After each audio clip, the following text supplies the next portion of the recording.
முதலாளி. முதலாளின்னு சொன்னா போதுமா? முதலாளி கொடுக்க வேண்டிய மரியாதை கொடுக்க வேண்டாம்? அப்படி நான் என்ன தப்பு செஞ்சுட்டேன் முதலாளி?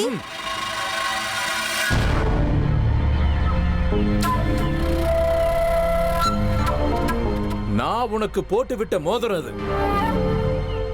உன் கையில இருக்க வேண்டியது என் கையில இருக்கே. இதுக்கு என்ன அர்த்தம்? அது அது நான் கொடுத்த மோதிரத்தை கழட்டிட்டியே. ஏன்? யார கேட்டு கழட்டினேன்னு சொல்லு. உன் வாழ்நாள் முழுக்கவும் அந்த தரித்திரியம் முடிச்ச சேகரங்கிட்ட வேலை செஞ்சாலும் உன்னால நிச்சயமா எதுவும் வாங்க முடியாது. சின்ன பொருள் மட்டும் இல்ல, அவனால 1/2 டஜன் வளையல கூட வாங்கி கொடுக்க முடியாது. ஆனா என்ன பாரு, நான் மோதிரம் வாங்கி கொடுத்தேன். உனக்கு எவ்வளவு திமிரு இருந்தா இதை கழட்டி கொடுத்திருப்ப. எவ்வளவு கஷ்டப்பட்டு இந்த மோதிரத்தை நான் உனக்கு போட்டு விட்டேன். இல்ல முதலாளி, அந்த மாதிரி எல்லாம் எதுவும் இல்ல. பாட்டி விற்க சொன்னாங்க, அதனாலதான் நான் வித்துட்டேன். அந்த கிழவிக்கு என்ன தெரியும்? அது பேச்சு கட்டி நீ இதை வித்திருக்க. இன்னைக்கு எனக்கு 2ல 1 தெரிஞ்சாகணும். என்னாச்சு?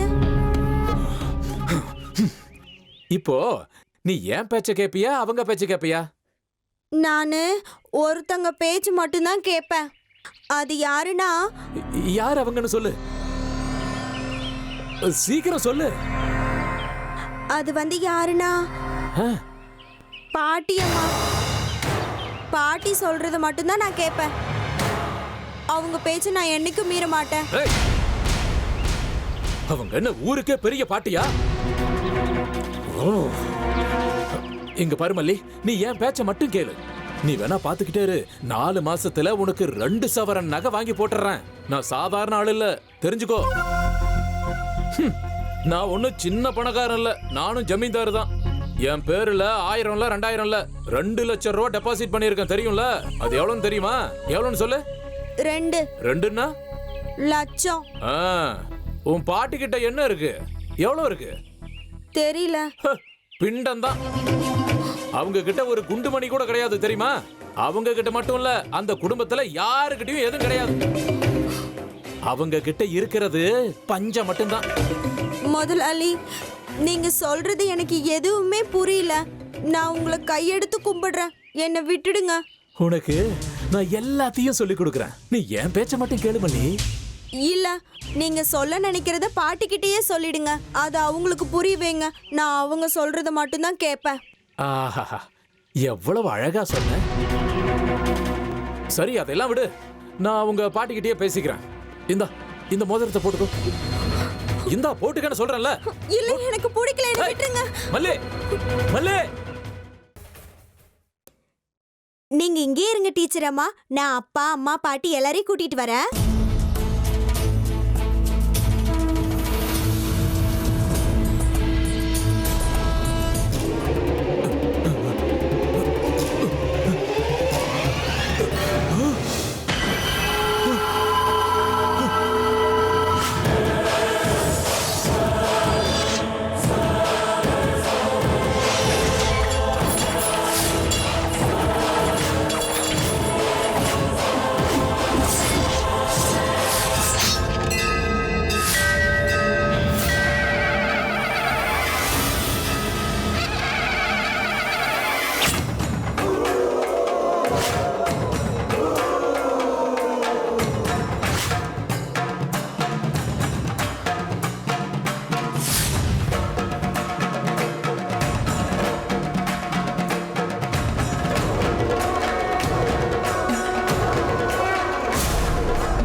அம்மா, நம்ம வீட்டுக்கு யாரை கூட்டிட்டு வந்திருக்கன்னு வந்து பாருங்க. யாருமா? நீங்க வந்து பாருங்க, வாங்க. மல்லி, பாட்டி, நம்ம வீட்டுக்கு யாரை கூட்டிட்டு வந்திருக்கன்னு வந்து பாருங்க.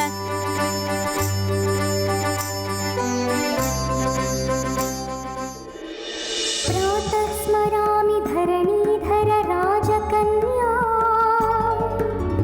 ஹஸ்தாப்ஜ சக்ரதரி சங்கபராபயாந்தம்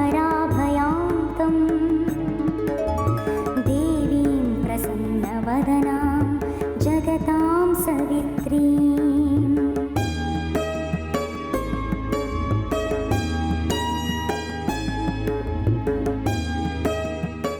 அம்மா, இவங்க தான் டீச்சர் அம்மா. எனக்கு நல்ல நல்ல விஷயங்கள், ஆன்மீக கதையெல்லாம் சொல்லுவாங்க.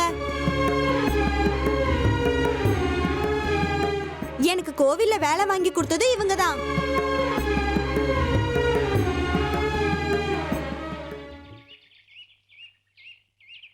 உள்ள வாங்க. இவ எப்போ உங்களை பத்தி தான் பேசிட்டு இருப்பா. சொந்த ஊர் எதுமா? எங்க இருந்துமா வர்ற? உங்க வீடு எங்கம்மா? நீங்க எங்க சுந்தரி துர்கா பூஜை பண்ணப்போ வந்திருந்தீங்கல்ல? நீதான் வந்தியாமா? என்ன பூஜை செஞ்சு என்ன பிரயோஜனம்? சுந்தரி எங்களை விட்டு போயிட்டாளே. யாருக்கு எவ்வளவு ஆயுள் எழுதி வச்சிருக்கோ அது வரைக்கும் தாமா வாழ முடியும். அதையும் மீறி வாழ யாராலையும் முடியாது. சீதை லக்ஷ்மணன் போட்ட கோட்டை தாண்டி வந்ததாலதான் ராமாயணமே உருவாச்சு. ஒத்துக்கிறேன். ஆனா அந்த சாவு நிம்மதியான சாவா இருக்கணும்ல. என் பேத்தி சுந்தரிக்கு வந்த சாவு எதிரிக்கு கூட வரக்கூடாது. மனுஷங்களோட உடம்பு ஒண்ணு மண்ணுக்கு போகும், இல்ல நெருப்புக்கு போகும். உங்களுக்கு அவளோட சாவு கொடூரமானது. ஆனா அவளுக்கு அது நோயில்லா சாவு. அவ இறந்து போனது அவளுக்கு கூட தெரியல. அவளுக்கு அது நிம்மதியான சாவு. நல்லா சொல்றீங்க. ரெண்டும் கெட்ட சாவு. அது நல்ல சாவுன்னு சொல்றீங்களா? மரணம் தேகத்துக்கு தான், ஆத்மாவுக்கு இல்ல. கவலைப்படாதீங்க, அவ அந்த அம்பாள்ல ஐக்கியமாயிட்டா. ஒவ்வொரு நிமிஷமும் கோடிக்கணக்கான ஜீவன்கள் பிறக்குது, தேகத்தை இழக்குது. இந்த தேகத்துக்கு ஒரு நிமிஷம் ஜனனம், மறு நிமிஷம் மரணம். கடவுளோட அருள் முழுமையா கிடைக்காத யாரா இருந்தாலும் உயிரோட இருந்தாலும் இறந்ததுக்கு சமம், எந்த பிரயோஜனமும் இல்லை. நீங்க உள்ள வாங்க.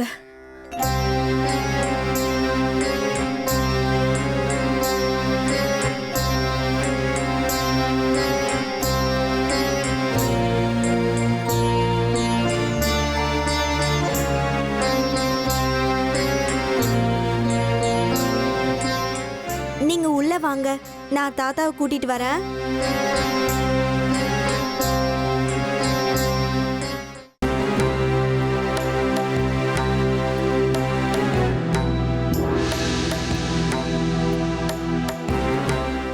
நான் ஏன் இவளை உள்ள வர சொல்லி கூப்பிடணும்? இவ யாரோ என்னமோ. நம்ம மல்லிக்கு புத்தியே கிடையாது. யார் யாரையோ வீட்டுக்கு கூட்டிட்டு வர்றா. முதல்ல இவளுக்கு மடி ஆச்சாரம் சொல்லி கொடுக்கணும்.